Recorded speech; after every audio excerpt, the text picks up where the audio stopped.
MSLI TV رہنمائی بدلتی دنیا کے لیے۔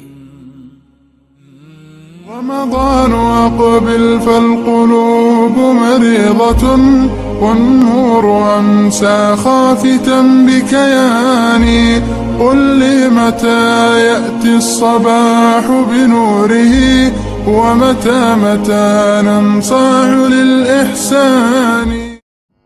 وخير الهدي هدي محمد صلى الله عليه وسلم، وشر الأمور محدثاتها، وكل محدثة بدعة، وكل بدعة ضلالة، وفي رواية وكل ضلالة في النار.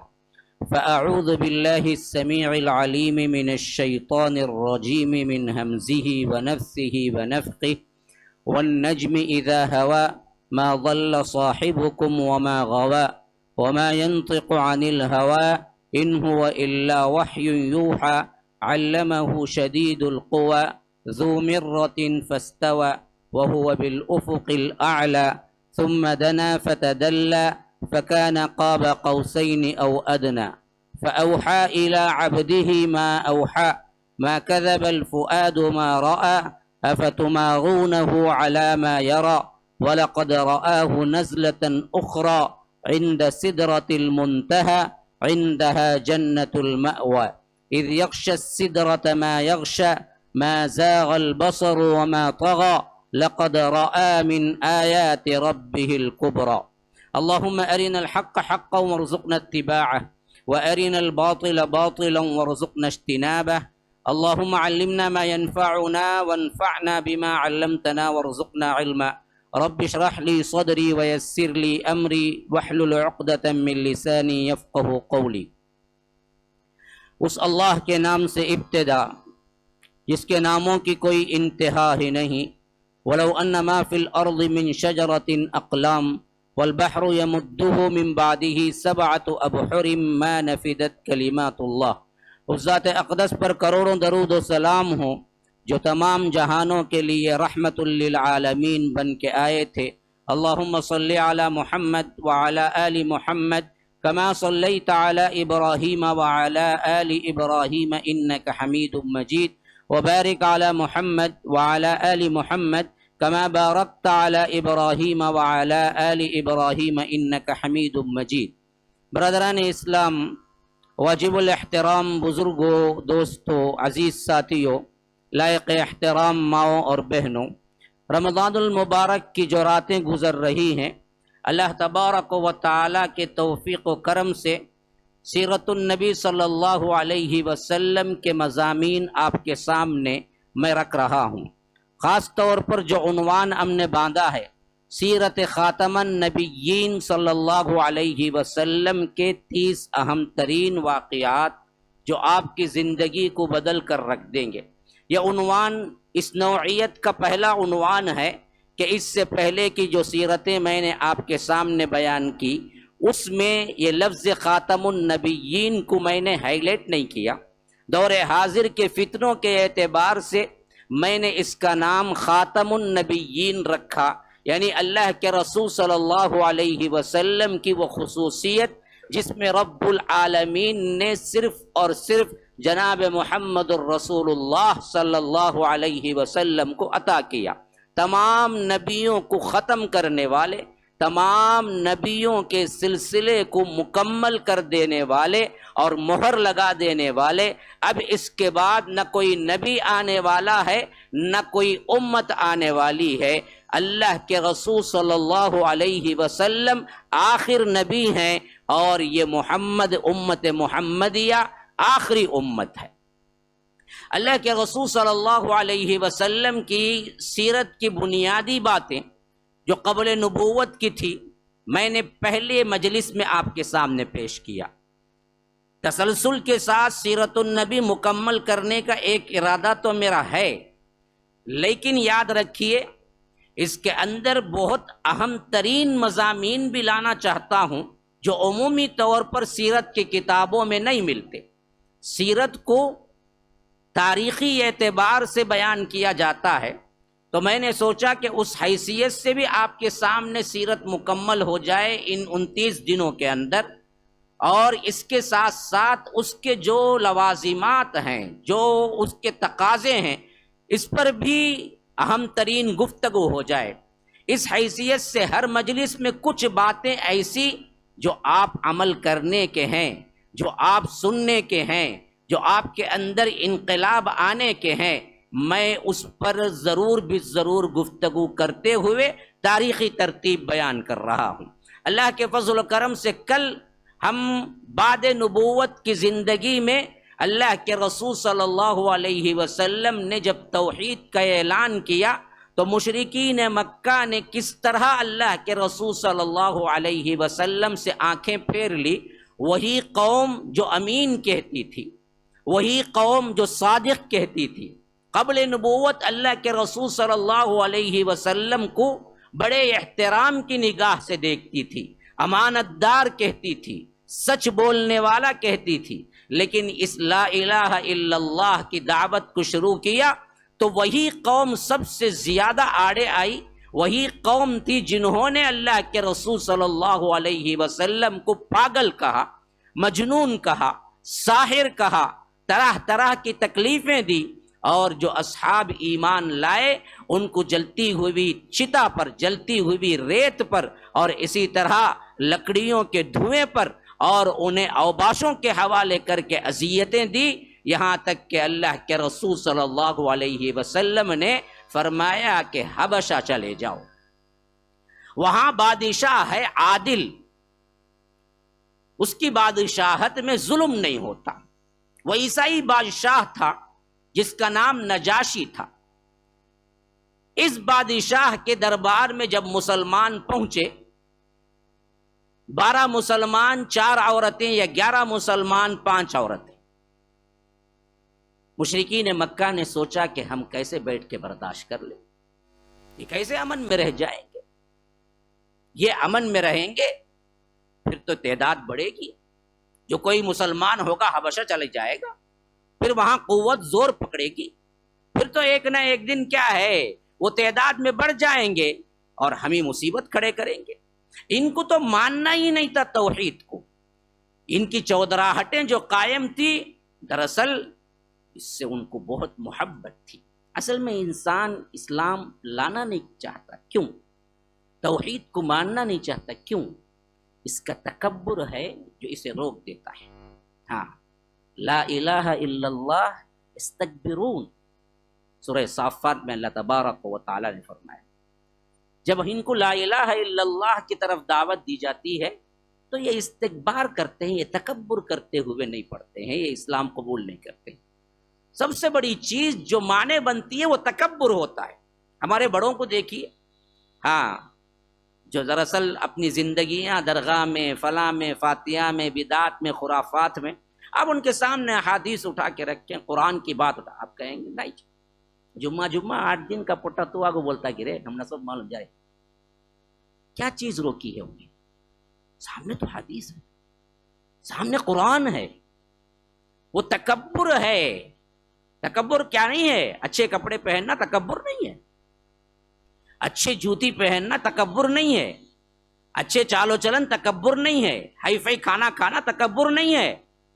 تکبر تو یہ ہے کہ حق کا انکار کرنا۔ اسی واسطے جب اللہ کے رسول صلی اللہ علیہ وسلم نے تکبر کے بارے میں گفتگو کی تو ایک صحابی اٹھ کھڑے، کہا کہ اللہ کے رسول، میں چاہتا ہوں کہ اچھے کپڑے پہنوں، میں چاہتا ہوں کہ اچھی جوتی پہنوں، میں چاہتا ہوں کہ اچھا کھاؤں، تو کیا یہ تکبر ہے؟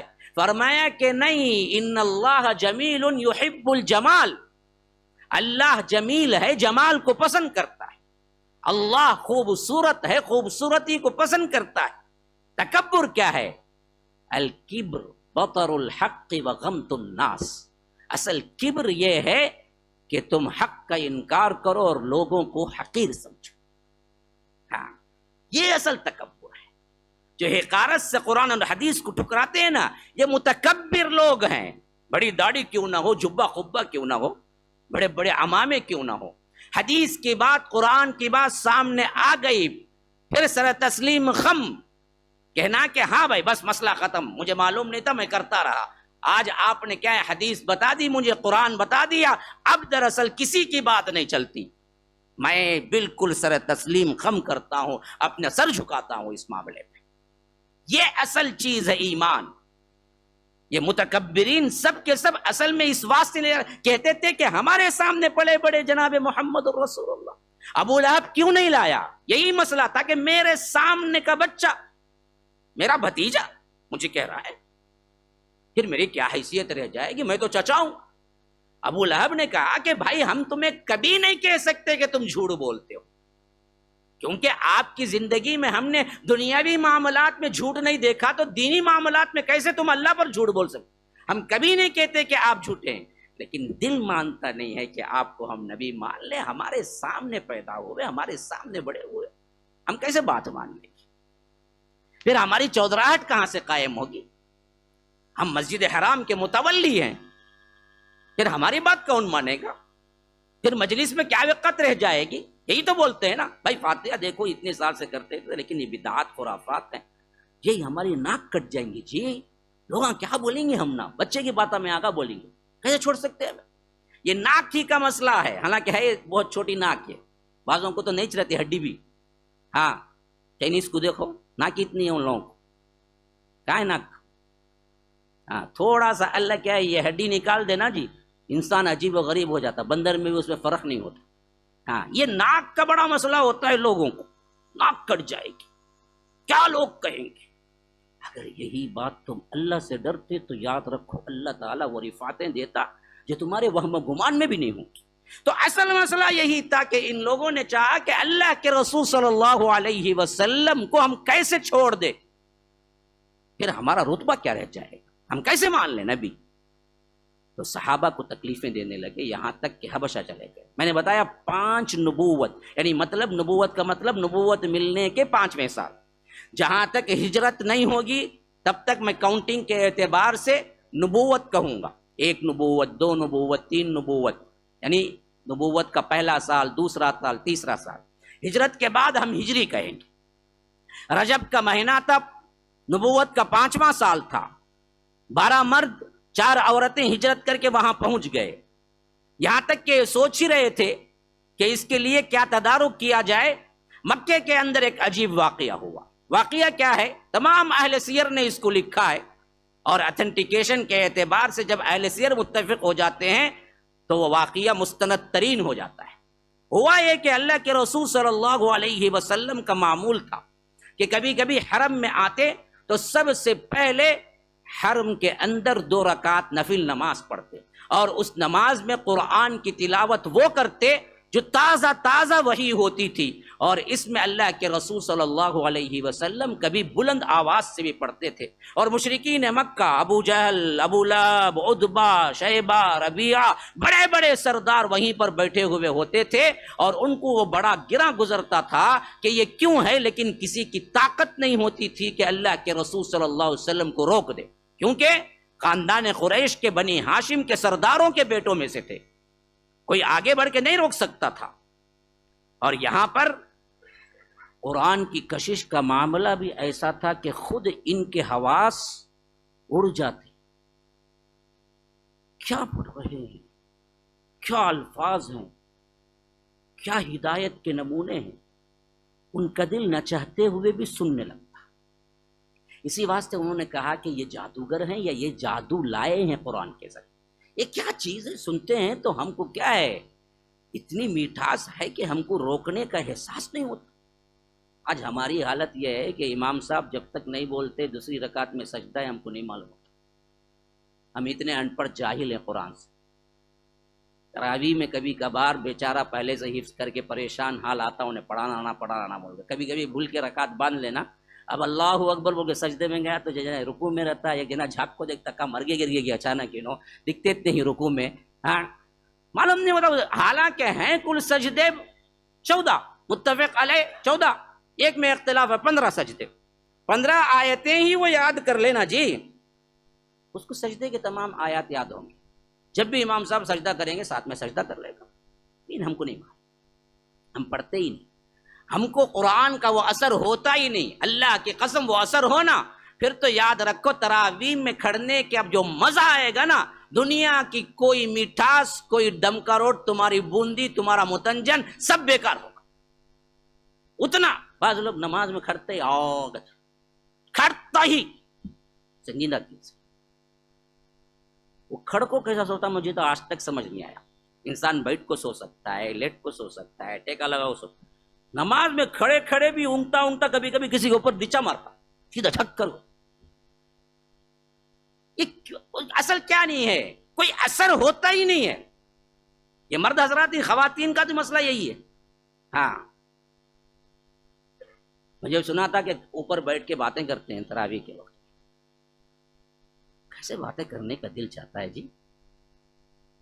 ہاں جہاں قرآن پڑھا جائے اس کی تاثیر کیا ہے, اس کی عظمت کیا ہے, کھینچا جاتا ہے دل, کھینچا جاتا ہے.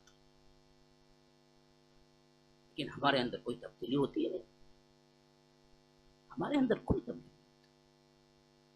جبیر بن مطعم کے بیٹے عبداللہ بن جبیر کہتے ہیں کہ میں قیدی بن کے بدر میں تھا اور ادھر اللہ کے رسول صلی اللہ علیہ وسلم نے نماز فجر کے ساتھ تلاوت کر رہے تھے سورہ طور, اور سورہ طور میں جب اس آیت پر پہنچے کہ ام خلقوا من غیر شیء ام هم الخالقون ام خلقوا السماوات والارض بل لا یوقنون, تو میرا دل پھٹنے لگا اور میں آسمانوں پہ اڑنے لگا. ایسے لگا کہ گویا کہ میرا دل پھٹ جائے گا اور میں ہی پہ مر جاؤں. شدت درد اور احساس تھے کہ کیا الفاظ ہیں, ایسے ڈنکے کی چوٹ پہ گویا کہ تھپیڑے ہیں جو ام خلقوا من غیر شیء ام هم الخالقون. بدبختوں کیا تم اپنے آپ کو خود بنا لیے یا کسی اور نے تم کو بنایا ہے؟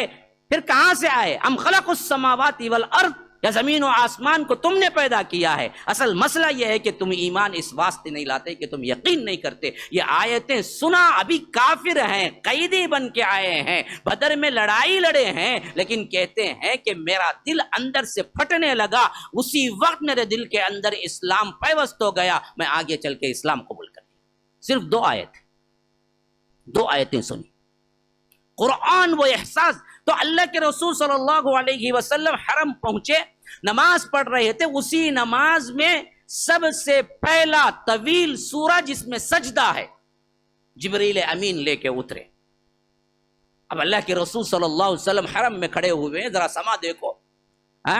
حرم میں اللہ کے رسول صلی اللہ علیہ وسلم کھڑے ہوئے ہیں اور ادھر اللہ کے رسول صلی اللہ علیہ وسلم نماز میں ہیں, اور نماز میں وحی اتر رہی ہے, جبریل امین آئے ہوئے ہیں. وہ کیا کیفیت ہوگی اندازہ ہی نہیں کر سکتے. اور ادھر مشرکین مکہ بیٹھے ہوئے ہیں. اللہ کے رسول صلی اللہ علیہ وسلم پر جب سورہ نجم اتری تو اللہ کے رسول اس کی تلاوت شروع کر دی, والنجم اذا ہوا ما ضل صاحبکم. اب ایسے تھپیڑے تھے ان لوگوں کے لیے کہ اللہ تبارک و تعالی نے ڈائریکٹ گویا کہ انہی سے خطاب کر رہا تھا. ایک ایک آیت کا آپ ترجمہ دیکھیں اس وقت کے ماحول کے اعتبار سے, دراصل ایسے لگے گا کہ اللہ تبارک و تعالی نے اس وقت کی تمام تر عکاسی ان کے منہ پہ مار دی اور بتایا کہ تم نے کیا سلوک کر رکھا ہے میرے رسول کے ساتھ. والنجم اذا ہوا, تارے کی قسم جو وہ گر جائے. اور ان کو پتا تھا, روزانہ اپنی آنکھوں سے دیکھتے تھے تاروں کو. آج ہمارے پاس تارے کا علم نہیں ہے کیونکہ ہم کو کیا ہے, گوگل میپ ہے. اس وقت گوگل میپ کون سی تھی؟ تارا ہی تھا. ان کو یاد رکھو. وبالنجم هم يهتدون. تارے کس واسطے بنایا؟ ایک تو خوبصورت دکھنے کے لیے بنایا اللہ تعالیٰ نے فرمایا. دوسرا کیوں بنایا؟ راستے دکھانے کے لیے بنایا.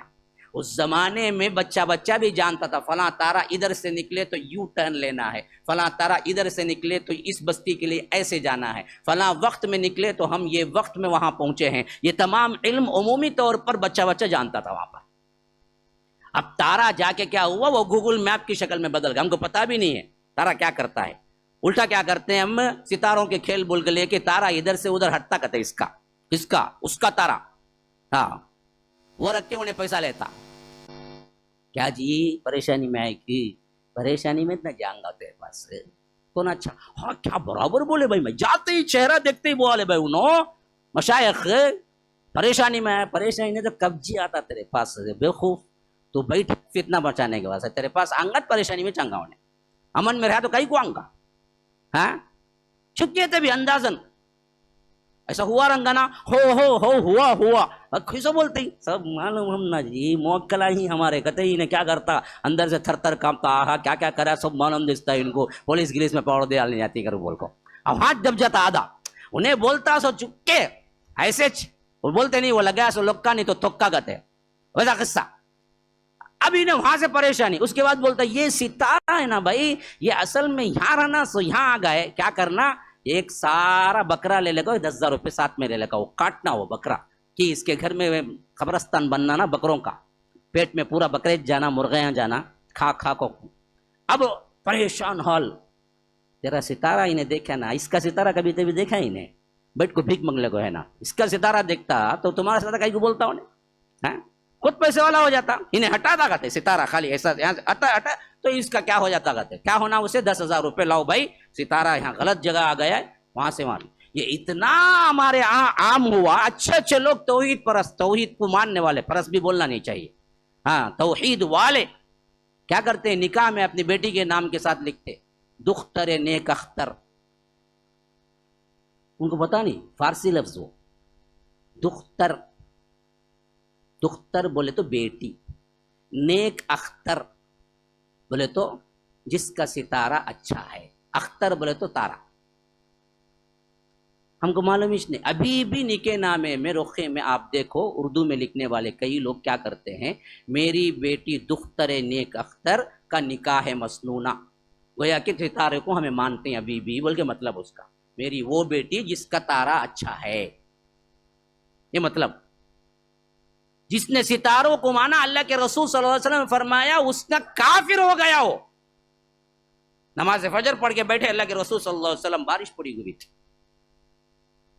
نماز کے بعد اللہ کے رسول صلی اللہ علیہ وسلم نے فرمایا اللہ نے مجھ پہ وحی کی، آج رات بہت سے لوگ مسلمان ہو گئے اور بہت سے لوگ کافر ہو گئے.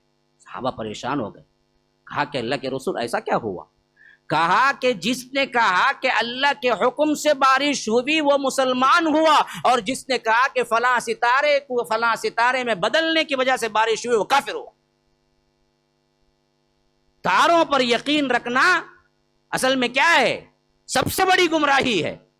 ہاں، ہر پیج میں ہندو میں اچھے اچھے معتبر اخبار میں کیا آتا ہے، ستاروں کا کھیل بول کے ایک الگ پیج آتا، فلاں نام فلاں رہا فلاں دن رہا تو اس کے واسطے اچھا نہیں کہتے، اس کے واسطے اچھا ہے کہتے. وہ پڑھ کوئی نے پریشان، پہلے سے برابر کھاتا نہیں، اس کے اوپر ابھی ذرا کھاتا نہیں، مر جاؤں گا بول کے. تو بہر کیف یہ ان کے اپنے علم میں تھا، تو وہ والنجم گویا کہ وہ ایسے متاثر ہوئے کہ یہ تو ہمارے ہی بارے میں، ہمارے ہی احساسات کے بارے میں گفتگو کر رہا ہے قرآن. والنجم اذا ہوا، ستارہ جب گرتا ہے اس کی قسم، تم سب کو معلوم ہے ستارے گرتے ہوئے تم خود دیکھتے ہو. ما ضل صاحبکم وما غوى، تم کیا سمجھتے ہو جس رسول کو تم دیوانہ کہتے ہو ہرگز بھی وہ دیوانے نہیں ہیں. ما ضل صاحب، تمہارے صاحب، یہاں پر دیکھیے صاحب کو بتا رہا ہے، وہاں پر دیکھو تمہارے ساتھ انہوں نے زندگی گزاری ہے 40 سال، تمہارے دوست تمہارے ساتھ رہے، صحبت سے صاحب ہے، صاحب ساتھ رہنے والے.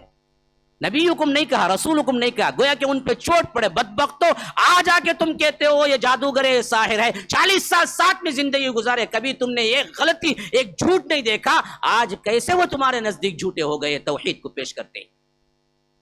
عقل نہیں ہے تمہیں. ما ضل صاحبکم وما غوا وما ينطق عن الهوى، وہ اپنے خواہش سے بولتے ہی نہیں ہے، کچھ بھی نہیں بولتے وہ. ہاں، وما ينطق عن الهوى، ہوا کا مطلب خواہشیں ہیں، وہ بولتے ہی نہیں اپنی خواہش سے کچھ. ان هو الا وحی یوحى، جب بھی بولتے ہیں وحی بولتے ہیں. محمد الرسول اللہ کی زبان ہے، کلام رب العالمین کا. جب بھی جو بھی بولتے ہیں وہ رب کی طرف سے ہوتا ہے. ایسے رسول کو تم جھٹلاتے ہو، تو وہ یوں ایسا سما بنا ان کا کہ وہ سننے لگ گئے.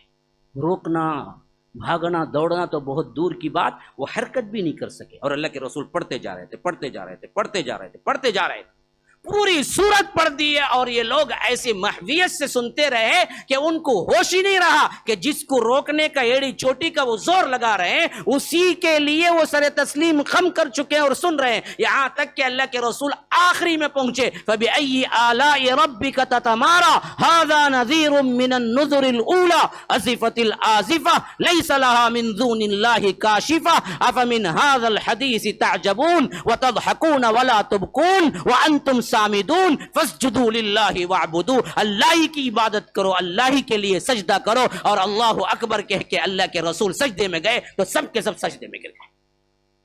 کافر، مشرک، ملحد جتنے بھی حرم میں تھے سب گر گئے سجدے میں۔ یہ کافر سن کے سجدے میں گر گئے، ہم کو بولنا نجم کے آخری میں سجدہ ہے، سجدہ کر کو مرو با، کہاں تبھی ادھر ادھر دیکھو نہ کو، کیوں؟ ہم کو نہیں معلوم کرا، ہم کو نہیں معلوم۔ مذاق میں گیا، بعد میں مرو گرو بولتے ہیں جنہوں مولوی صاحب جانا جن کرنے بنایا تھا، ذرا تاکہ بات ذہن میں بیٹھے۔ کچھ مذاقیہ جملے اس واسطے بولتا ہوں کہ دور دراز کئی مقامات میں جاتے ہیں تو صرف وہ مذاقیہ جملے کے لیے بندہ آگے بولتا ہے، مولوی صاحب وہ بولے نہیں، وہ سننے آیا مولوی صاحب، اور ایک بار بولو نہ بولتا ہوں۔ اب کیا ہے، ایک طرح کی کیا ہے، ان لوگوں کو کشش ہوتی ہے یاد رکھنے کے لیے، ورنہ تو آپ سب لوگ قابل احترام ہیں، وقت دے کے آتے ہیں، ماشاءاللہ بڑی محبتیں ہیں آپ سے میری بھی، اور آپ لوگ بھی محبت کرتے ہیں، یہ سب اللہ کے لیے کرتے ہیں، ہے نا، کوئی ذاتی غرض نہیں ہے میرا اور تمہارا۔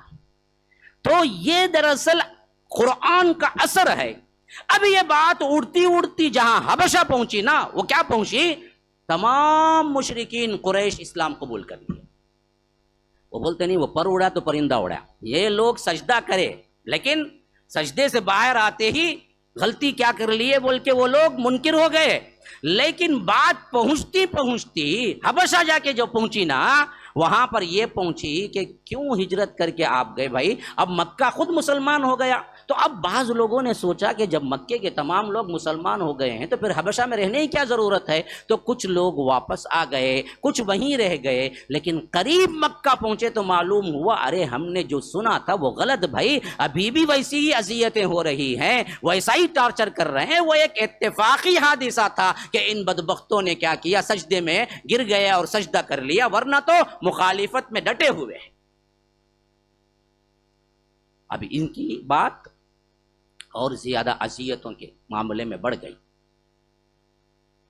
اب جب ان کی اذیتیں بڑھتی گئی تو اللہ کے رسول صلی اللہ علیہ وسلم نے دیکھا کہ مسلمانوں پر حرص حیات تنگ کیا جا رہا ہے، تو کہا کہ دوبارہ جاؤ، کوئی مسئلہ نہیں، آ گئے ہو، جو بھی آئے ہیں وہ اور جو ابھی بھی یہاں پر اذیتیں سہ رہے ہیں وہ سب جاؤ۔ پھر ایک قافلہ بنا، یہ قافلہ بڑا قافلہ تھا، روایتوں میں آتا ہے کہ یہ تقریباً 83 مرد تھے، 80 پر 3 مرد تھے اور 12 عورتیں تھیں۔ دیکھیے 7 عورتوں کا برابر معاملہ ہے۔ دیکھو حبشہ ہجرت کرتے وقت بھی کیا تھی، پہلے میں بھی عورتیں تھی، دوسرے میں بھی 19 تھی یا 18 تھی، بعض روایتیں الگ الگ ہیں لیکن 19 کی صحیح ہے، 19 عورتیں تھیں اور 83 مرد تھے، 80 پر 3 مرد تھے۔ یہ قافلہ جب نکلا نا، لیکن یہ قافلہ ذرے مصائب و آلام کا شکار ہوا یہ کہ یہ لوگ جب نکلنے کی تیاری کر رہے تھے اسی وقت قریش کو پتہ چل گیا، اور جدہ سے نکلنا تھا، اصل میں روٹ وہی تھا کیونکہ یہ سمندر پار ہو کے جانا تھا، کشتی کا سفر تھا، تو یہ لوگ وہاں تک پہنچے تو ان لوگوں کو بھی پتہ چل گیا، اور اتفاق یہ ہوا کہ وہاں پہنچتے ہی ان کو کشتی مل گئی، جو کشتی لے جا رہی تھی حبشہ، اور کشتی والوں نے کہا کہ بھائی پر ہیڈ 1.5 درہم دے دو، ہم چھوڑ دیتے۔ اب صحابہ کیا کیے کہ فوری طور پر جو کچھ جمع پونجی لائے ہوئے تھے وہ اکٹھا کر کے ان لوگوں نے کیا کیا، کشتی والے کو، کشتی چلانے والے کو ملاح کہتے ہیں، تو ملاح کو دے دیا، اس نے بٹھا دیا، کشتی روانہ۔ اب تھوڑی دیر جب روانہ ہو گئی تب جا کے یہ لوگ وہاں بندرگاہ پہ پہنچے، پورٹ پہ پہنچے، لیکن قافلہ آگے نکل گیا۔ ابھی ان لوگوں نے سوچا کہ پہلے ہی ایک مرتبہ یہ گئی، اب دوسری مرتبہ بھی ہاتھ سے چھوٹ گئے، اب ہم اس پہ تکیہ کر کے نہیں بیٹھیں گے، ہم اس کی مخالفت میں کام کریں گے۔ قریش اکٹھا ہوئے، کہا کہ بھائی اب ان لوگوں کو واپس لانا ہے کسی نہ کسی طرح، لیکن نجاشی جو بادشاہ حبشہ کا ہے وہ بڑا عادل ہے، اس کے پاس ایسے ہی جا کے ہم کہیں گے تو وہ نہیں دے گا واپس، کیونکہ وہ اس کے ملک کا قانون بہت اچھا ہے، وہ ایسے ہی حوالے نہیں کر دے گا، سوچ سمجھ کے جانا پڑے گا۔ تو کیا کریں گے، جو ذہین و فطین انسانوں کا انتخاب کیا، جو آگے چل کر دونوں مسلمان ہو گئے، لیکن اس وقت مسلمان نہیں ہوئے تھے۔ ایک تھے حضرت عمرو بن عاص، ایک تھے عبداللہ ابن ربیعہ۔ یہ عمرو بن عاص وہی ہے جو آگے چل کر فاتح مصر بنے، مصر کو فتح کیا۔ لیکن اس وقت ابھی لیکن بڑے سے ایک مرتبہ تو حضرت عمر کہتے تھے کہ کبھی کبھی حضرت عمرو بن عاص کو دیکھ کر کہ میں دیکھتا ہوں کہ اتنے ذہین و فطین ہیں، اور ایک بدوی ایک گاؤں والے کو دیکھتے اور عمرو بن عاص کو دیکھتے تو کہتے کہ مجھے تعجب ہوتا ہے دونوں کا خالق ایک ہی ہے. یعنی اتنا ذہین و فطین ایک طرف ایک عام انسان. تو اس وقت بھی بڑے ذہین و فطین تھے لیکن ابھی اسلام قبول نہیں کیا تھا. تو ان دونوں کو ان لوگوں نے منتخب کیا کہ تم جاؤ کسی نہ کسی طرح نجاشی کے پاس بات کر کے تمام کو واپس لے آؤ، کسی مسلمان کو وہاں نہ چھوڑنا، تاکہ ہم لا کے انہیں اذیتیں دے سکیں. اب عمرو بن عاص عبداللہ ابن ربیعہ رضی اللہ عنہما دونوں نکلے اور وہاں پہنچے. جاتے جاتے تحفے لے کے گئے بڑے، کیونکہ تحفے بڑے کام کرتے. ہاں، رشوت سے زیادہ تحفے چلتے. اب جہاں رشوت نہیں چلتی انہیں بولتا ذرا تحفتاً رکھ لو ذرا. انہیں رشوت بولے تو کیا جی مجھے دیتے ہیں گنگا. اب اس کے سے کیا بولتا انہیں رشوت بولتا نہیں، ایک گفٹ ذرا رکھ لو نہ کرتا. اس کے بعد ہلو بولتا وہ ذرا ڈاکومنٹ میں تبدیلی کرنا. وہی سکی اچھا کر تم چھوڑو، اب لا کو دیا نا، کھا لیا نا، اب کرنا تو پڑیں گا کیسا بھی. ہاں، گفٹ میں کئی لوگ اٹک جاتے. تحفے لے کے نکلے یہ لوگ. خاص طور پر عرب کا جو چمڑا تھا نا وہ بڑا مشہور تھا، اور نجاشی کو معلوم تھا کہ عطر اور کستوری جو ہے نا، مشک اور اگر چمڑا عربوں کا بڑا خالص ہوتا ہے. تو انہوں نے وہ اکٹھا کیا اچھے عمدہ قسم کے، اور پہنچ کے پہلے کیا نہیں کیا، نجاشی سے نہیں ملے. پہلے اس کے بڑے بڑے وزراء اور خاص طور پر پادری لوگ جو بطریق کہتے ہیں ان کو، جو مذہبی پیشوا بھی ہوتے تھے اور وزیر بھی ہوتے تھے ساتھ میں، ان کو کہتے ہیں بطریق. ان کی جمع آتی ہے بطارقہ. تو ان بطارقہ کے پاس پہنچے، اچھے بڑے بڑے تحفے دے دیے کہ دیکھو کل دربار ہوگا، ہم جو بات کہیں گے تم بھی تائید کرنا کہ ہاں ہاں. نے کہا اچھی بات ہے جی، کر لیتے ہیں، اس میں کیا ہے. اب اس کے بعد جا کے نجاشی سے کیا کیا، ٹائم لے لیا کہ ہم آپ سے بات کرنا ہے. اب نجاشی نے بلایا کہ کیا بھائی کیا حال احوال ہے. کہ اب انہوں نے جو الفاظ کہے ہیں وہ تاریخ میں سب دھو کے رہ گئے. نجاشی کے دربار میں پہنچے اور بات شروع کی، اور حضرت عمرو بن عاص نے بات شروع کی اور کہا کہ چند نوجوان ہمارے دین سے بیگانہ ہو کر آپ کے دین میں بھی داخل نہیں ہوئے، پاگل ہو کے یہاں پہنچ گئے. دین پر چلنے والا، سختی کے ساتھ شریعت کو نبھانے والے کو لوگ کیا کہیں گے؟ پاگل کہیں گے. پہلا خطاب یاد رکھو. اگر کسی کو یہ خطاب ملا ہے سمجھ لینا کہ تم صحیح ہو.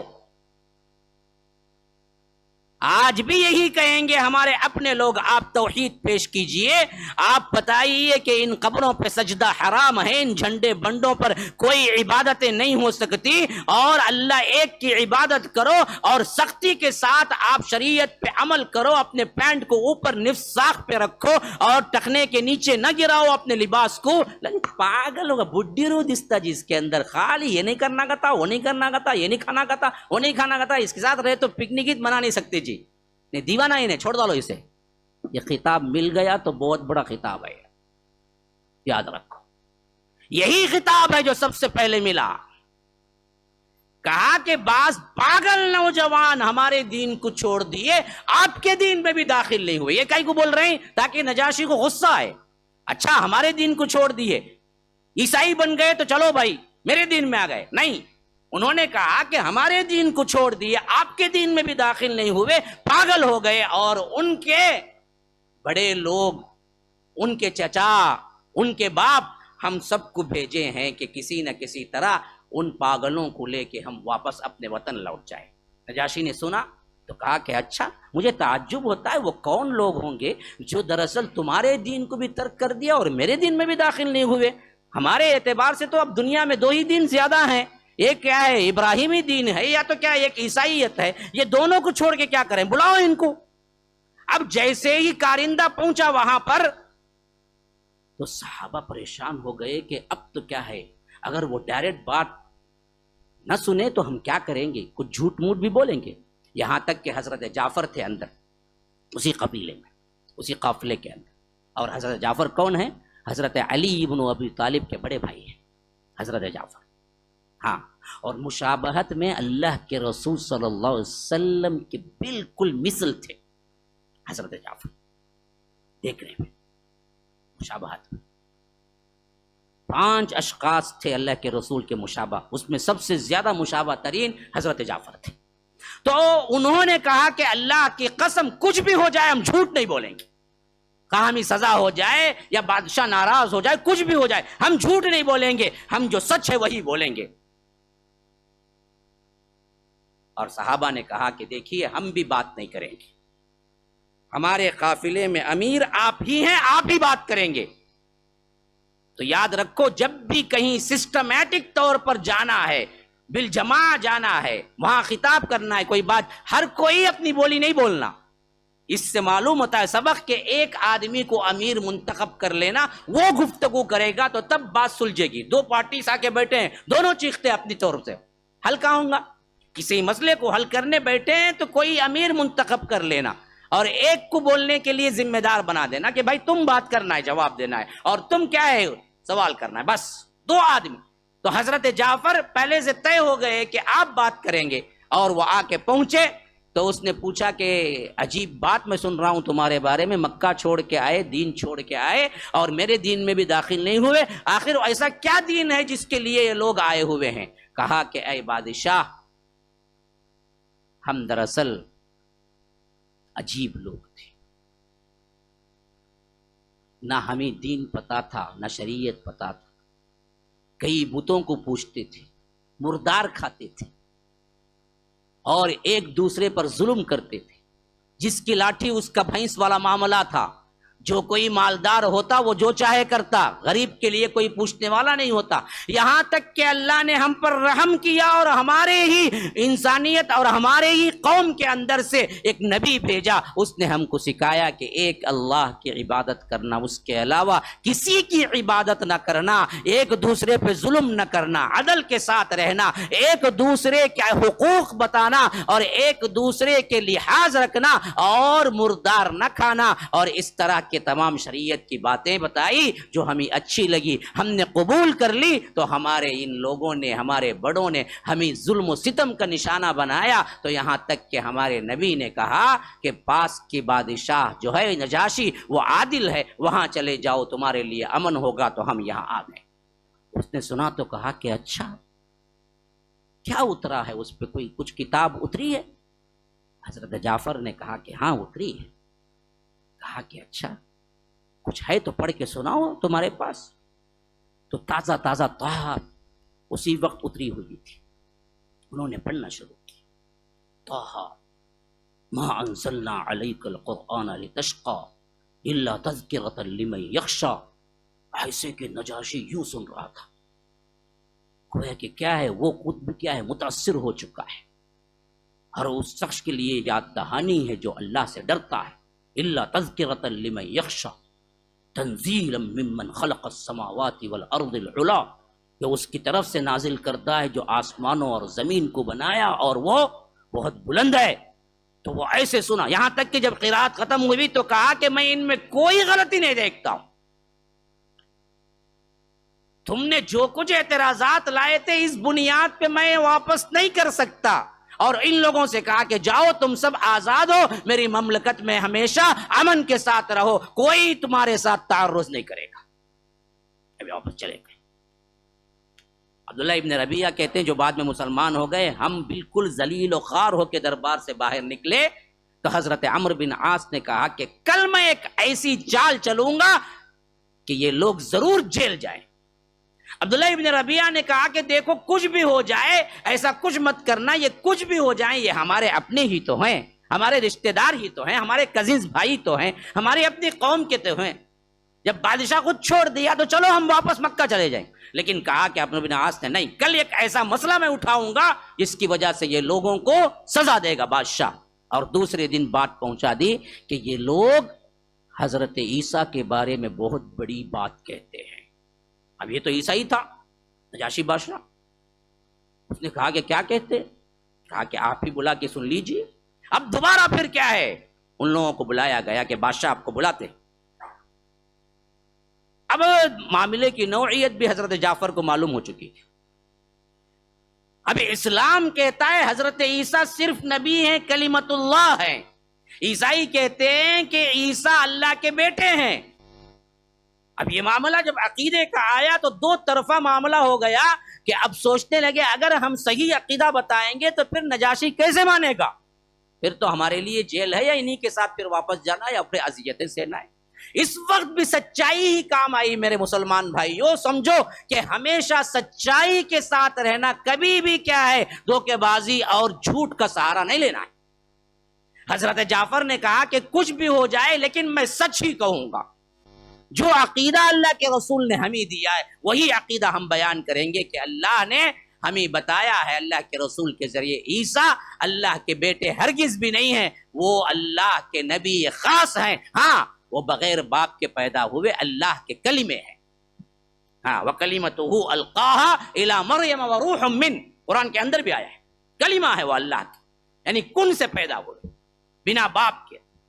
اللہ تبارک و تعالی نے چاہا حضرت مریم، یہی آیتیں آج ہم پڑھے بھی تھے آل عمران میں، اللہ نے چاہا کہ مریم کے پیٹ میں، اللہ تبارک و تعالی مریم علیہ السلام کے پیٹ میں حضرت عیسیٰ کو رکھیں تو بس کن کہا، ہو جا تو ہو گیا.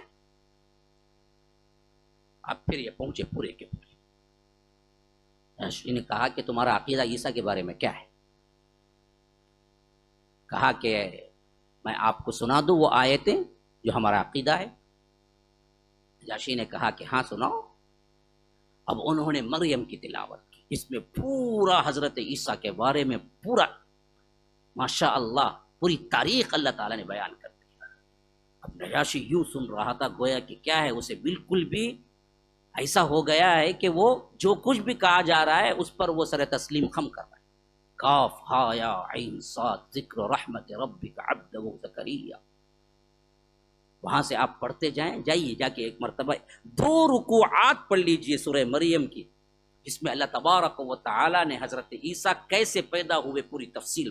وَاذْكُرْ فِي الْكِتَابِ مَرْيَمْ إِذِ انْتَبَذَتْ مِنْ أَهْلِهَا مَكَانًا شَرْقِيًّا وَاتَّخَذَتْ مِنْ دُونِهِمْ حِجَابًا فَأَرْسَلْنَا إِلَيْهَا رُوحَنَا فَتَمَثَّلَ لَهَا بَشَرًا سَوِيًّا. وہ بادشاہ ہے کہ پریشان. اس کتاب میں مریم کا ذکر کرو. اذ انتبذت من اہلها مکانا شرقیہ، جبکہ وہ تنہا ہو کر شرقی طرف، شرق کے طرف ایک کونے میں چلی گئی تھی. جب جا رہی تھی اتخذت من دونہم حجابا فارسلنا الیہا روحنا، ہم نے اپنی روح کو بھیجا. فتمثل لها بشرا سویا، کہ وہ ان کے سامنے آئے تو انسانی شکل بن گئے. کون روح؟ یہاں پر جبرائیل امین مراد ہے.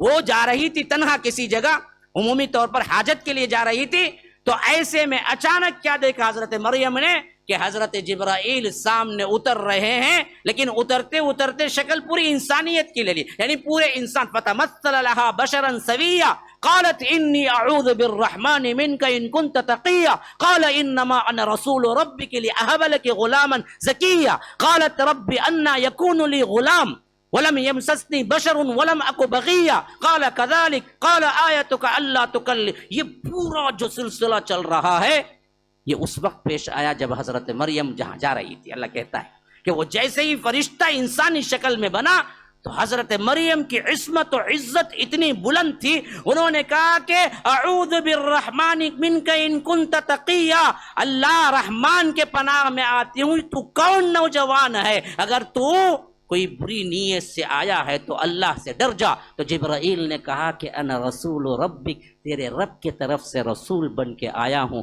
لِأَهَبَ لَكِ غُلَامًا زَكِيًّا، اس واسطے آیا ہوں کہ تجھے ایک بہترین بیٹا عطا کروں. انہوں نے کہا کہ انا یکون لی غلام، کہاں سے مجھے بیٹا ہوگا، ولم یمسسنی بشر، کسی انسان نے مجھے چھوا بھی نہیں، ولم اک بغیا، نہ میں زانی ہوں نہ بدکارا ہوں، نہ مجھے کوئی مرد چھوا ہے، تو کہاں سے بچہ ہوگا. کہا جبرائیل نے کذالک، یہ ہو کر رہے گا. کیوں؟ اللہ تبارک و تعالی نے اس کو فیصلہ کر دیا ہے. وَلِنَجْعَلَهُ آیَةً لِلنَّاسِ وَرَحْمَةً مِنَّا وَكَانَ أَمْرًا مَقْضِيًّا فَحَمَلَتْهُ فَانْتَبَذَتْ. بات ہو ہی رہی تھی، حضرت مریم حاملہ ہو گئی. یہ واقعہ وہ سن رہا تھا. جب وہ آخری آیت پہ پہنچے ذَلِكَ عِیسَى ابْنُ مَرْيَم، یہ ہیں عیسیٰ ابن مریم. تو وہ رو پڑا. اتنا رویا اتنا رویا اتنا رویا کہ نجاشی کی آنکھوں سے آنسو اتنے نکلے کہ داڑھی مبارک تر ہو گئی.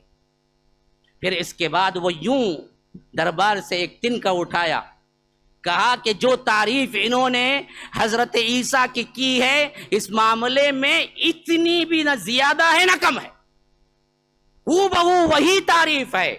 وہ اللہ کے بیٹے نہیں, وہ اللہ کے کلمے ہیں, اور اللہ تبارک و تعالی نے انہیں نبی بنایا. یہی اصل چیز ہے جو انہوں نے ابھی پیش کی ہے. جو بطارقہ تھے, جو بڑے لوگ پادری بیٹھے ہوئے تھے, انہوں نے کہا کہ اچھا اب تم اس کلام میں آ گئے, تم بھی مان گئے. تو اس نے پلٹ کے دیکھا درباریوں کو اور کہا کہ خواہ تمہاری ہی کیوں نہ ہو, یعنی میں اب اتنا ایمان لا چکا ہوں کہ تم اگر مجھے پھیرنا چاہو تو پھیر نہیں سکتے, بادشاہت گئی تو لات مار دوں گا, کوئی مسئلہ نہیں.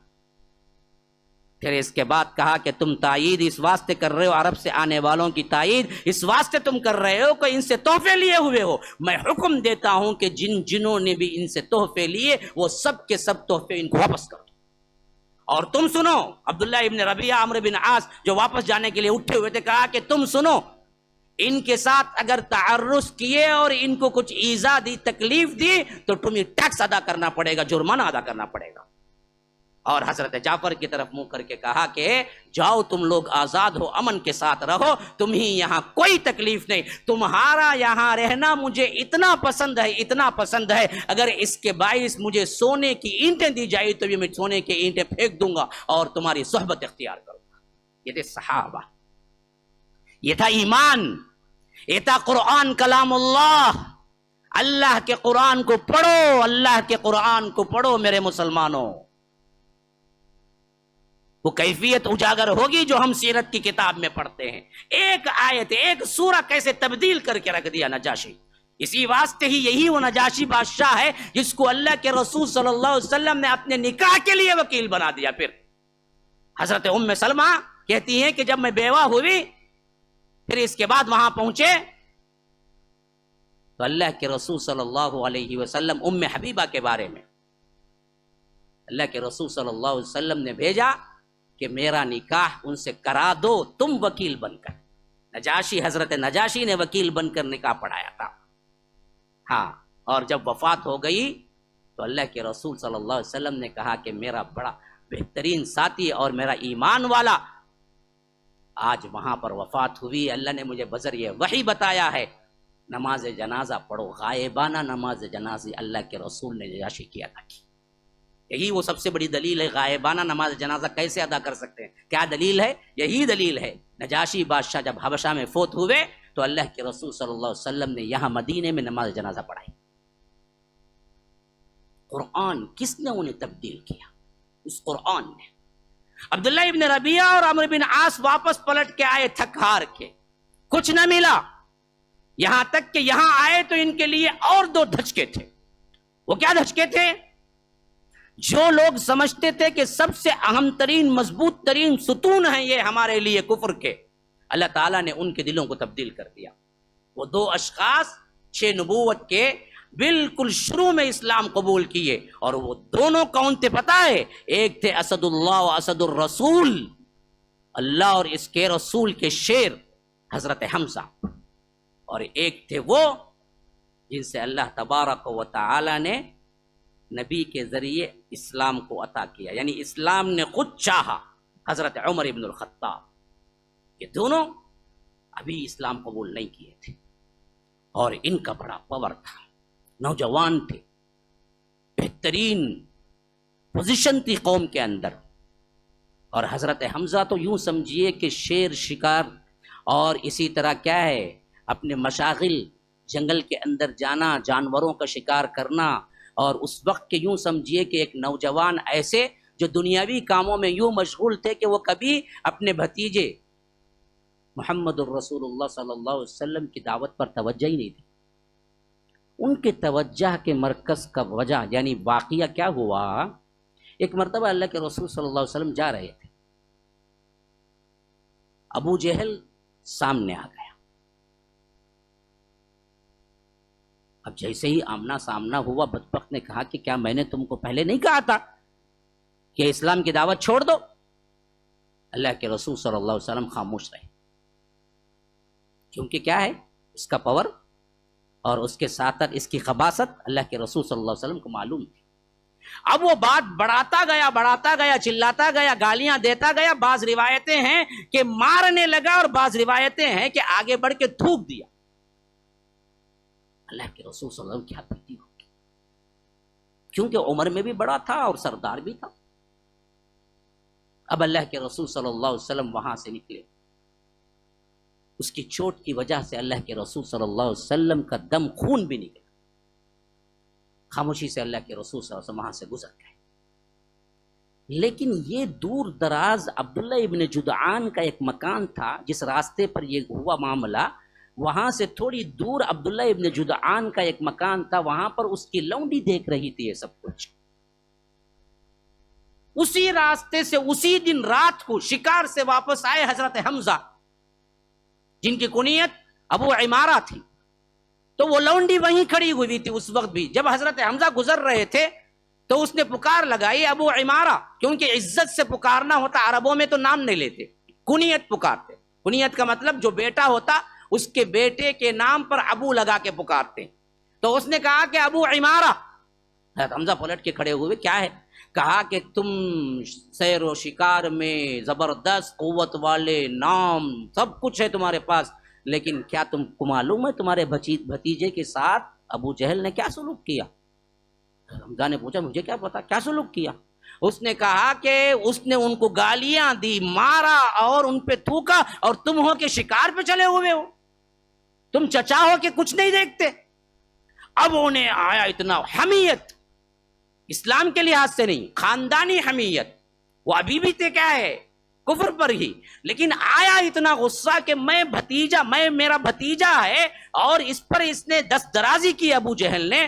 تو غصے سے سیدھے حرم پہنچے، تو وہاں پر وہیں بیٹھے وہ گفتگو کر رہا تھا ان کے اپنے ساتھیوں کے ساتھ۔ ابو جہل سیدھے گئے، کمان نکالی اور کمان سے ایسا مارا کہ پیشانی پھٹ گئی اس کی، اور غصے میں آ کے کہا کہ سن، جس دعوت کی وجہ سے میرے بھتیجے کو تو نے ہاتھ لگایا ہے، اس دعوت کو میں بھی قبول کر چکا ہوں۔ یعنی اسے جلانے کے لیے، اسے غصہ دلانے کے لیے انہوں نے کیا کر دیا، یہ بات بھی کہہ دی۔ لیکن یہ بڑا زیرک تھا بدبخت، لوگ غصے میں آ گئے، ابو جہل پر ہاتھ اٹھایا تم نے؟ تو ابو جہل نے کہا کہ کچھ بھی مت کہو ابو عمارہ کو، کچھ بھی مت کہو، واقعتاً میں نے اس کے بھتیجے کے ساتھ بڑی زیادتی کی ہے، چھوڑ دو ان کو، چھوڑ دو۔ یعنی کیوں کہہ رہا تھا؟ پتہ نہیں غصے میں آ کے سچ مچ اسلام نہ قبول کر لیں، اب ان کی بھی کچھ تعریف کرنا پڑتا ہے نا۔ تو اس نے کیا کہ بڑا زیرک تھا، اس نے کہا کہ چھوڑ دو کوئی مسئلہ نہیں، ہاں میں نے بڑی بدتمیزی کی آج۔ اب حضرت حمزہ وہاں سے سیدھے پلٹے ڈھونڈتے ہوئے اللہ کے رسول صلی اللہ علیہ وسلم کے گھر گئے، کہا کہ بھتیجے آج میں نے تیرا بدلہ لے لیا۔ یہ محبت تھی۔ اللہ کے رسول صلی اللہ علیہ وسلم مسکرا پڑے، کہا کہ چچا جان اس سے مجھے کچھ خوشی نہیں ہوتی۔ کہا کہ کوئی خوشی نہیں ہوئی؟ کہا کہ کوئی خوشی نہیں، اگر آپ اس کے بجائے اسلام کو سمجھیں اور اس کو قبول کر لیں تو یہ میرے لیے خوشی کا باعث ہے۔ کہتے ہیں کہ وہ رات میں نے بڑی شش و پنج میں گزارا۔ ایک طرف میں سوچ رہا تھا کہ میں جلانے کے لیے غصے میں ابو جہل سے جو کہا کیا واقعی میں قبول کر لوں؟ میرا بھتیجا بھی وہی دعوت دیتا ہے، اگر میں قبول کر لیا تو لوگ کیا کہیں گے، اتنا بڑا سردار مکے کا قبول کر لیا۔ یہ رات میں نے شش و پنج میں گزارا، یہاں تک کہ شیطان میرے اندر وسوسے ڈالتا رہا کہ ہرگز قبول نہ کرو، پھر تو تمہاری یہ بڑا پن اور یہ سرداری سب چھن جائے گی۔ لیکن صبح ہوتے ہوتے جب جناب محمد رسول اللہ صلی اللہ علیہ وسلم کا چہرہ میں نے دیکھا تو لگا کہ یہ کبھی جھوٹا نہیں ہو سکتا۔ کہا کہ بھتیجے جس سے تم خوش ہو، یہ بات تو میں کل رات ہی کہہ کے آ گیا تھا ابو جہل کو لیکن سوچنے کے لیے رات بتائی تھی. اب میں اعلان کرتا ہوں کہ جس دین کی دعوت تم دے رہے ہو اسی دین پہ میں بھی ہوں، اور اسی اللہ تبارک و تعالیٰ کی عبادت کے لیے میں بھی قائل ہوں، اور آپ اللہ کے رسول ہیں. اب غیر رہتی زندگی تک کوئی ٹیڑھی آنکھ اٹھا کے نہیں دیکھ سکتا، میں ہمتن موجود ہوں آپ کے لیے. پھر ایسے لگا کہ اللہ تبارک و تعالیٰ کے دربار میں یہاں تک پہنچ گئے کہ اسد اللہ و اسد الرسول لکھ دیا گیا کہ یہ اللہ کے شعر ہیں، اللہ کے رسول کے شعر ہیں. اور جب شہادت ہوئی غزوہ احد کے اندر تو اللہ کے رسول نے کہا کہ یہ سید الشہداء ہیں، تمام شہداء کے سردار ہیں، جو اپنے بھتیجے کے لیے، دین کے لیے اپنا سب کچھ لٹا دیا. آگے آئے گی بات غزوہ احد میں. حضرت حمزہ نے اسلام قبول کر لیا. اس سے بڑی قوت ملی مسلمانوں کو. اس کے 3 دن نہیں گزرے حضرت عمر بھی اسلام قبول کر لیا. ہوا یہ کہ ان کو بھی معلوم ہوا اور بڑا غصہ ہوا کہ دعوت دین پھیلتی جا رہی ہے.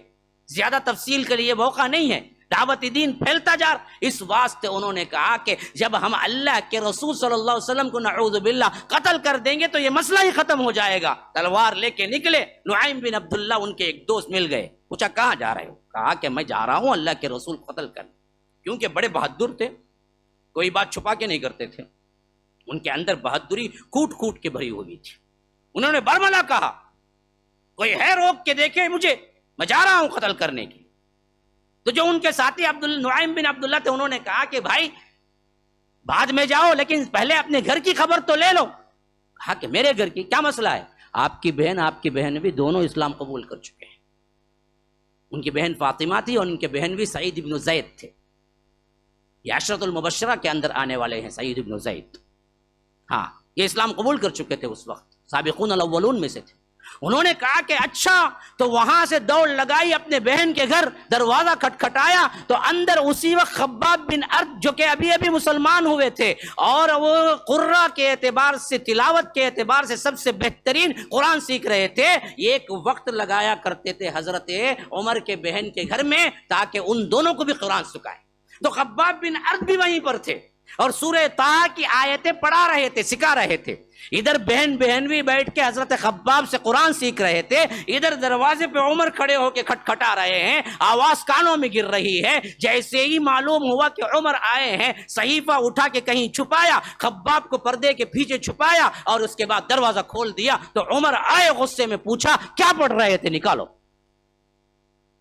حضرت فاطمہ نے کہا، جو حضرت عمر کی بہن ہے، وہ فاطمہ نہیں جو اللہ کے رسول صلی اللہ علیہ وسلم کی بیٹی، ان کا بھی نام فاطمہ. حضرت فاطمہ نے کہا کہ کچھ نہیں. کہا کہ نہیں، میں نے سنا کچھ گنگناتے ہوئے تم لوگوں. کہا کہ ہے کچھ نہیں. انہوں نے کہا کہ سب مجھے معلوم ہے، تم لوگ صابی ہو گئی ہو.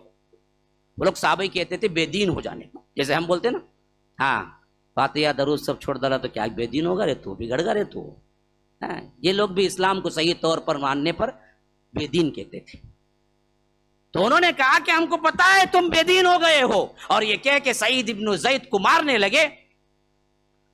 تو حضرت فاطمہ کب تک دیکھتی رہتی کہ اپنے شوہر کو مار کھاتے. انہوں نے آ کے بیچ بچاؤ کرانا چاہا حضرت عمر کو، تو ایک ہاتھ ان پہ بھی اڑ گیا، جس سے حضرت عمر کی بہن کی بالیاں یا پیشانی پہ زخم آیا یا بالیاں گر گئی. جب مار کھایا نا تو حضرت فاطمہ کو بڑا غصہ آیا.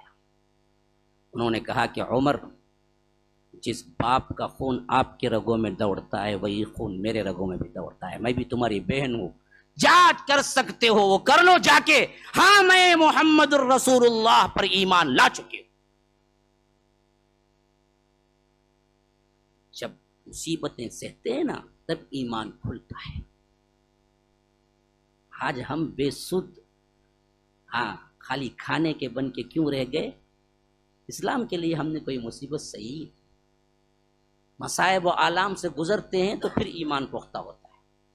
جیسا کہ شاعر نے کہا کہ اسلام کی فطرت میں قدرت نے لچک دی ہے، اتنا ہی ابھرے گا جتنا کہ دباؤ ہوگی. جب دباؤ ہم پہ پڑے گا نا تب ابھرے گا. ہم نے کبھی احساس ہی نہیں کیا تو آج دراصل کیا ہو گئے، ہمارے خون منجمد ہو کے رہ گئے. ہمارے احساسات ہی نہیں ہیں، جذبات ہی نہیں ہیں ہمارے اسلام کے لیے. جو کچھ بھی ہے دنیا دنیا دنیا، اسی کے لیے مر مٹے ہیں، پوری زندگی اسی پہ کھپا دیتے.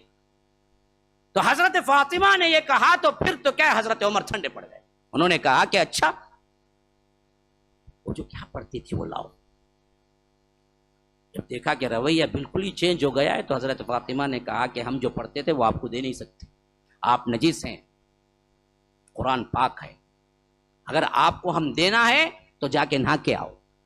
حضرت عمر نہائے, وہیں پر تبدیلی ہوئی. ایک لفظ تھا, صرف ایک لفظ حضرت فاطمہ کا, ہاں تم جو چاہے کر لو, ہم اسلام نہیں چھوڑیں گے. بس وہاں سے ایسا پلٹا کھایا کہ حضرت عمر نے کہا کہ اچھی بات ہے, نہانے کا انتظام کرو. نہا لیے تو پھر آئے, بولا کہ اب صحیفہ دو.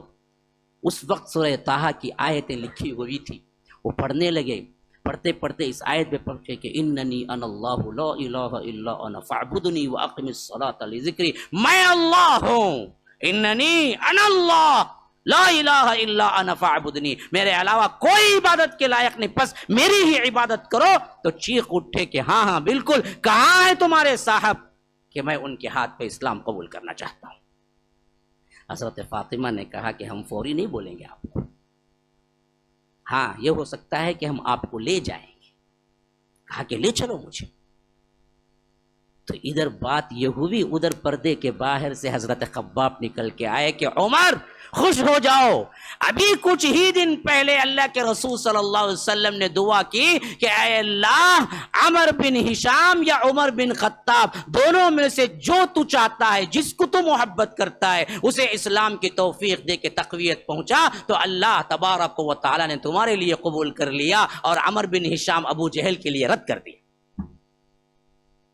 کیونکہ یہ چند دن پہلے کا واقعہ تھا جب اللہ کے رسول سے شکایت ہوئی کہ بہت مظلوم ہیں ہم, بہت زیادہ ہمارے اوپر تکلیفیں ڈھا رہے ہیں. تو اللہ کے رسول صلی اللہ علیہ وسلم نے دعا کی صحابہ کے درمیان کہ اے اللہ, عمر بن ہشام, جس کا اصل نام ابو جہل کا اصل نام تھا عمر بن ہشام, کہا کہ اللہ کے رسول نے عمر بن ہشام یا عمر بن خطاب دونوں میں سے جو تیرے لیے, جو تجھے محبوب ہے, اسے اسلام کی قوت دے کر, اسلام کی توفیق دے کر اسلام کو قوت پہنچا. تو اللہ کے رسول کی دعا حضرت عمر بن خطاب کے لیے قبول ہو گئی, ابو جہل کے لیے رد ہو گئی. اسی لیے ہم سب مرید اسلام ہیں, حضرت عمر مراد اسلام ہے. ہم سب نے اسلام کو چاہا, ہم سب چاہنے والے ہیں. اسلام نے صرف ایک کو چاہا, وہ عمر بن الخطاب ہے. یہ مرتبہ ہے ان کا. ہم سب مرید اسلام ہے, چاہنے والا. مرید کا مطلب وہ پیری مرید کا قصہ نہیں, یہ معنی عربی کا ہے میں بول رہا ہوں. مرید کا مطلب ہے چاہنے والا. ہم سب چاہنے والے ہیں, وہ مراد اسلام ہے, چاہا گیا. اسلام نے حضرت عمر کو خود چاہا, اللہ نے دعائیں قبول کی. اب یہ سیدھے پہنچ رہے تھے حضرت محمد الرسول اللہ صلی اللہ علیہ وسلم. اس وقت ارقم بن ابی الارقم مخزومی کے مکان میں, کیونکہ ان کا مکان پہاڑی پہ تھا, تو جب بھی دعوت کا موضوع ہوتا, قرآن سکھانا ہوتا, صحابہ وہاں جمع ہوتے تاکہ مشرکین کو معلوم نہ ہو. زمین کے بعد سطحی نہیں تھا, وہ اوپر تھا, تو لوگ نہیں پہنچ سکتے تھے. تو وہ مکان میں اللہ کے روح پہلا مرکز تھا, وہ ارقم بن ابی الارقم مخزومی کا مقام دار ارقم کے نام سے, وہاں پر تھے. اور حضرت عمر, حضرت فاطمہ اور حضرت سعید ابن زید, حضرت خباب لیے ہوئے حضرت عمر کو آ رہے تھے. جب پہاڑی چڑھ رہے تھے تو جھانک کے دیکھا ایک صحابی نے کہ حضرت عمر آ رہے ہیں اور تلوار گلے میں ہے, تو سیدھا بھاگتے ہوئے آئے, کہا کہ اللہ کے رسول عمر آ رہے ہیں. اللہ کے رسول صلی اللہ علیہ وسلم نے کہا کہ آنے دو, کیونکہ سب سے بڑے جشاع بہادر اللہ کے رسول صلی اللہ علیہ وسلم خود تھے. لیکن حضرت امیر حمزہ, حضرت حمزہ ابھی اسلام قبول کیے ہوئے 3 دن ہی ہوئے تھے, وہ بھی وہیں موجود تھے. انہوں نے کہا کہ اللہ کے رسول فکر کی کوئی بات نہیں, اگر وہ بھلے ارادے سے آ رہے ہیں تو آئیں, اگر وہ کچھ برے ارادے سے آ رہے ہیں تو وہ کرنے سے پہلے اپنا ارادہ مکمل, میں ان کا سر قلم کر دوں گا, وہ آنے دیں. کیونکہ سب کو معلوم تھا کہ عمر کس نیت سے نکلے ہوئے ہیں. شروع میں نے بتا دیا تھا, قتل کی نیت سے نکلے ہوئے تھے. تو ادھر حضرت عمر اندر آئے, دروازہ کھلا, اللہ کے رسول کے چہرے انور کو دیکھا, نبوت کا وہ پرجلال چہرہ کہ یوں ایسے سکڑ گئے جیسے پرندہ اپنے پروں کو تھن کی وجہ سے سکیڑ لیتا ہے, اور یوں اللہ کے رسول کے پاس ادب سے بیٹھے. تو اللہ کے رسول قمیص ایسے پکڑی حضرت عمر کی سینے کی طرف, کہا کہ عمر ابھی وقت نہیں آیا کہ تم اسلام قبول کر لو؟ کہا کہ اللہ کے رسول میں اسلام قبول کرنے کے لیے آیا، میں اسی لیے آیا ہوں اللہ کے رسول، میں مان گیا کہ توحید ہی اصل ہے، میں تو اسلام قبول کرنے کے لیے آیا۔ اللہ کے رسول کا چہرہ چمک اٹھا۔ صحابہ بیان کرتے ہیں کہ جب کوئی خوشی ملتی تو اللہ کے رسول کا چہرہ اتنا چمکتا گویا کہ روشنی کے کرنیں ہیں جو نکل رہی ہیں۔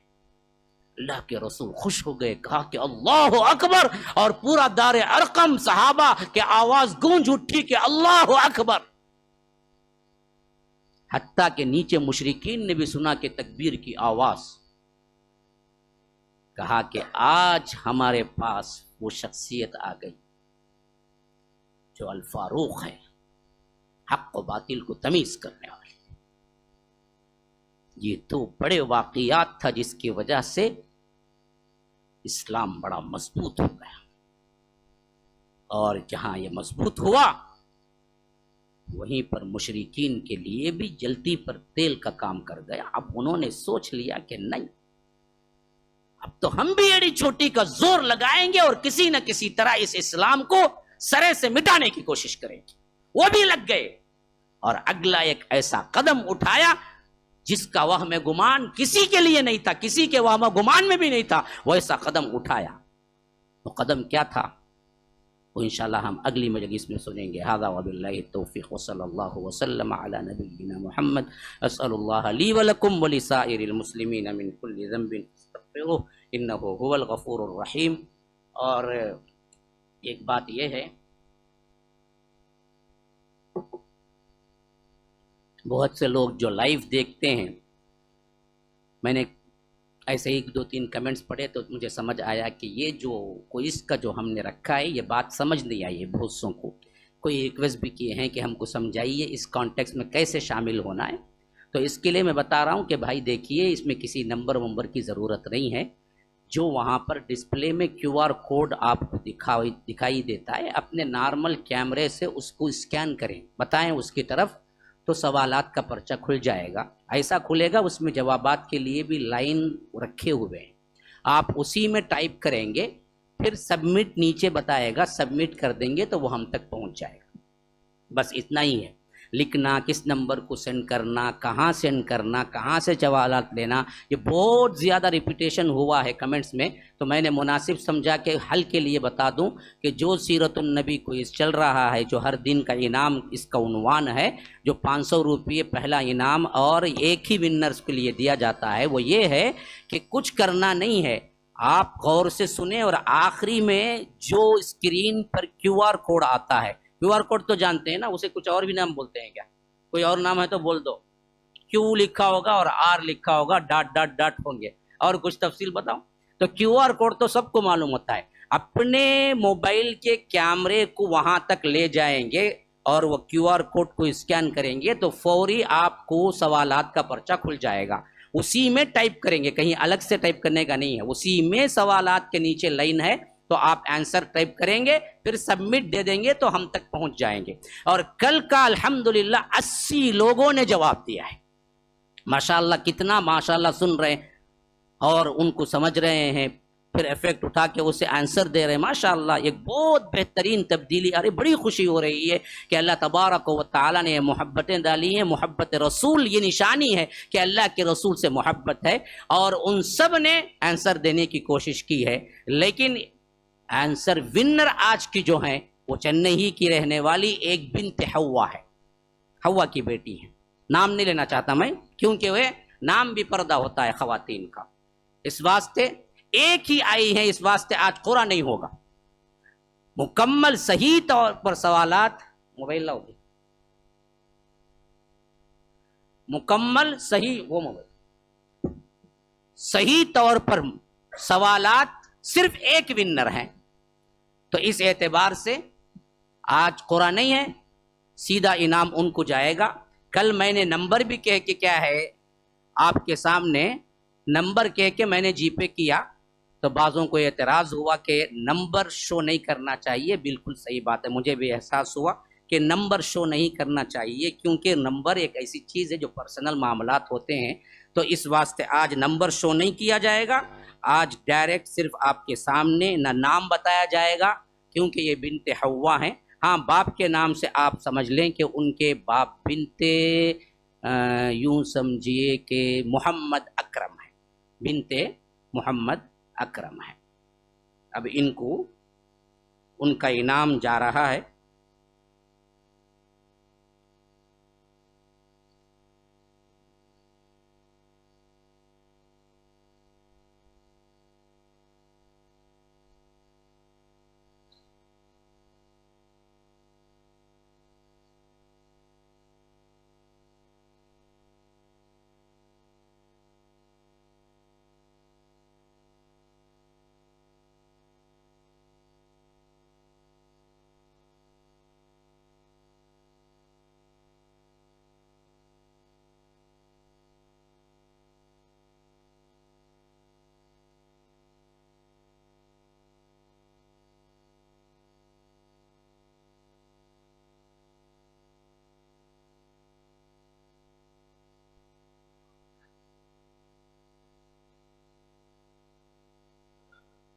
چلا گیا ہے آج کا انعام، الحمدللہ مکمل ہوا۔ اور آگے بڑھیے، یہ کوئی انعامی مقابلہ ہے نہیں، اصل میں انعام ہم نے صرف کیا ہے ابھار کے لیے رکھا ہے، اصل تو علم حاصل کرنے کا ایک ذریعہ ہے۔ ہر کوئی اس میں جوائن ہونے کی کوشش کرے، محنت کرے، سنے غور سے، اور جو ہو سکتا ہے اس میں سوالات کے جوابات آپ کو آئیں اور سمجھ آتے ہیں تو آپ اس میں کانٹیکس میں داخل ہو جائیے، تاکہ کیا ہے اس بہانے کم از کم سیرت کے بہت سے مضامین آپ کو یاد ہو جائیں۔ سبحانک اللہم و بحمدک، اشہد ان لا الہ الا انت، استغفرک و اتوب الیک۔ اور ایک بات یہ ہے کہ بھائی یہاں پر افطاری کا انتظام ہے، بہت سے لوگوں کو پتہ نہیں ہے، شاید 2 دن سے میں بھی سوچ رہا ہوں اعلان کرنا، لیکن بھول جا رہا ہوں۔ یہاں پر افطاری کا بہترین انتظام ہے، اطراف و اکناف کے لوگ جو ہیں وہ ضرور آئیں، یہاں سے فائدہ اٹھائیں، اور 2nd فلور پر انتظام ہے مردوں کے لیے۔ اور دوسری بات یہ ہے کہ اطراف و اکناف کے جو گھر ہیں، مسلمان گھر ہیں، کیا ہے بھائی آپ ہی کر دیے، نہیں بولنا بول کے میں چل رہا، اچھا، اطراف و اکناف کے جو گھر ہیں، مسلمان گھر ہیں، ان کے لیے گنجی کا بھی انتظام ہم نے کیا ہے، گھر کو لے جا سکتے ہیں۔ کیا وقت دیتے ہیں بھائی؟ 4:30 بجے گھر کے لیے آ کے آپ گنجی لے جا سکتے ہیں۔ یہ دونوں انتظامات مسجد السلام کی طرف سے ہو رہے ہیں۔ فجزاکم اللہ احسن الجزا۔ آج ایک واچ آئی کیا بھائی؟ کل ایک واچ کسی کی گم ہو گئی تھی جو آج ابھی تک آ کے نشانی بتا کے نہیں لیے، پھر آج ایک آئی ہے۔ اگر دینا یہ تو روزانہ لا کے گفٹ کر دیں، 30 واچیں جمع ہو جائیں گے آخر میں۔